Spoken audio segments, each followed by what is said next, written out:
രേണുവിന് HER2 positive. മരുന്നിന് 2,02,628 രൂപ ആകും. നിങ്ങളുടെ ആർക്കും ക്യാൻസർ വരാതിരിക്കട്ടെ.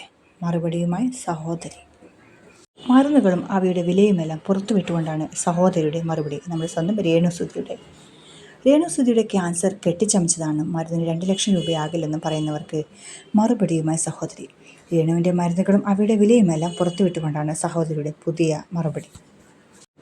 ഇനിയെങ്കിലും തൻ്റെ സഹോദരിയെ വെറുതെ വിടണമെന്ന് അവർ പറയുന്നത്. ഇനി അവരുടെ വാക്കുകളിലേക്ക്.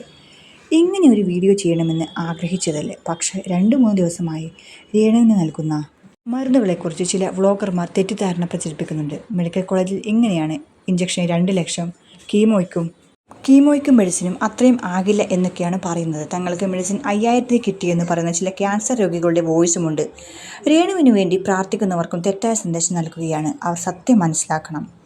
രേണുവിന് ബ്രസ്റ്റ് ക്യാൻസറിൽ HER2 പോസിറ്റീവാണ്. അതിതീവ്രമായിട്ട് ശരീരത്തിൽ വ്യാപിച്ചുകൊണ്ടിരിക്കുന്ന ക്യാൻസറാണത്. അതിന് നൂതനമായ ചികിത്സാ രീതികൾ കണ്ടുപിടിച്ചിട്ടുണ്ട്. ടാർഗറ്റഡ് തെറാപ്പി എന്നാണ് ഇതിനെ പറയുന്നത്. ഇതിന് വേണ്ടിയിട്ടുള്ള ഇഞ്ചക്ഷനാണ് 2 ലക്ഷത്തിൻ്റേത്. ഓരോ കീമോയ്ക്കും മുൻപാണ് ഇത് എടുക്കുന്നത്. തിരുവനന്തപുരം മെഡിക്കൽ കോളേജിൽ നിന്നുമാണ് മരുന്ന് വാങ്ങുന്നത്. ഇതിൻ്റെ യഥാർത്ഥ വില 2,02,628 രൂപയാണ്. കീമോയ്ക്ക് കൊടുക്കുന്നത് കാർബോപ്ലാറ്റിൻ എന്ന മെഡിസിനാണ്. അത് കൊടുക്കുന്നതിന് മുമ്പായിട്ട് ഇഞ്ചക്ഷൻ കൊടുക്കും.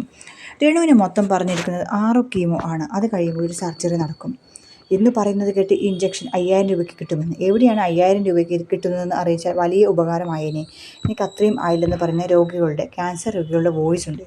അവരോട് പറയാനുള്ളത്, ക്യാൻസർ പല തരത്തിലുണ്ട്, പല സ്റ്റേജുണ്ട്, ചികിത്സയും പല തരത്തിലാണ്. HER2 നെഗറ്റീവ് ആയിട്ടുള്ളൊരു രോഗിയാണെങ്കിൽ അവർക്ക് കീമിയോയുടെ ആവശ്യമേ ഉള്ളൂ. തനിക്ക് ഇത്രയും ആയില്ലെന്ന് പറയുന്ന ചേച്ചി ക്യാൻസർ റിപ്പോർട്ട് നോക്കണം. ഏത് തരം ക്യാൻസർ ആണെന്ന് അതിൽ നോക്കുക. എന്നിട്ട് പറയണം. രേണു ആശുപത്രിയിലല്ല കെട്ടിച്ചമച്ച കഥയാണെന്ന് പറയുന്നവരുമുണ്ട്. അവരോട് പറയാനുള്ളത്, നിങ്ങളുടെ വീട്ടിൽ അങ്ങനെ ഒരാളുടെ ആരും എങ്ങനെയൊന്നും പറയില്ലെന്ന് എനിക്കുറപ്പുണ്ട്. ഓരോ കീമോ കഴിയുമ്പോഴും അവരുടെ കൗണ്ട് കുറയും, ഛർദി, വയറിളക്കം ഒക്കെ ഉണ്ടാകും. സൈഡ് എഫക്റ്റ് താങ്ങാനാവാതെ അവർ ICUവിലാകും. കീമോ കഴിയുന്നതുവരെ ഈ അവസ്ഥയാണ്. അത് അനുഭവിച്ചവർക്ക് മാത്രമേ അറിയൂ. അതൊന്നും കണ്ടു നിൽക്കാനാവില്ല. എന്നും അവൾ അങ്ങനെ കിടക്കണമെന്ന് ആഗ്രഹിക്കുന്നവരും ഉണ്ടെന്ന് മനസ്സിലായി. അവളൊന്ന് എഴുന്നേൽക്കണ്ടേ? അവൾ എന്നും അങ്ങനെ കിടക്കണം എന്നാണോ നിങ്ങളുടെ ആഗ്രഹം? അവൾക്കൊരു കുഞ്ഞുണ്ട്. അവൻ എന്തുമാത്രം ആഗ്രഹിക്കുന്നുണ്ട്. അവർ തിരിച്ചു വരുന്നതിനായിട്ട് ഞങ്ങളെല്ലാം ആഗ്രഹിക്കുന്നുണ്ട്. അവൾ തിരിച്ചു വരും. നിങ്ങൾ മുന്നോട്ട് പോകുമ്പോൾ എന്തിനാണ് ഇങ്ങനെ ദ്രോഹിക്കുന്നത്? എന്നെങ്കിലും മനസ്സിലാക്കൂ. നിങ്ങൾ അവൾക്ക് വേണ്ടി ഒന്നും ചെയ്യണം. സ്നേഹിക്കുന്നവരുടെ പ്രാർത്ഥന മാത്രം മതി. കുറച്ച് പേരുടെ കമൻറ്റ് കൊണ്ട് അവരുടെ തന്തയോടും തലയോടും ഇറങ്ങി തെണ്ടാൻ പറയാൻ. അവരോട് പറയട്ടെ, ഈ സ്റ്റേജിലുള്ള ക്യാൻസർ നിങ്ങളുടെ വീട്ടിലാണെങ്കിലോ?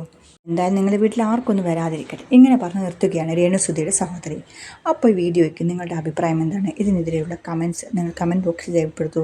അപ്പോൾ വീഡിയോ ഇഷ്ടമെങ്കിൽ ലൈക്ക് ചെയ്യൂ, കമൻറ്റ് ചെയ്യൂ, ഷെയർ ചെയ്യൂ. കൂട്ടത്തിൽ ഈ ചാനൽ സബ്സ്ക്രൈബ് ചെയ്യാൻ ആരെങ്കിലും ബാക്കിയുണ്ടെങ്കിൽ ചാനൽ സബ്സ്ക്രൈബ് ചെയ്ത് സപ്പോർട്ട് ചെയ്യൂ. താങ്ക്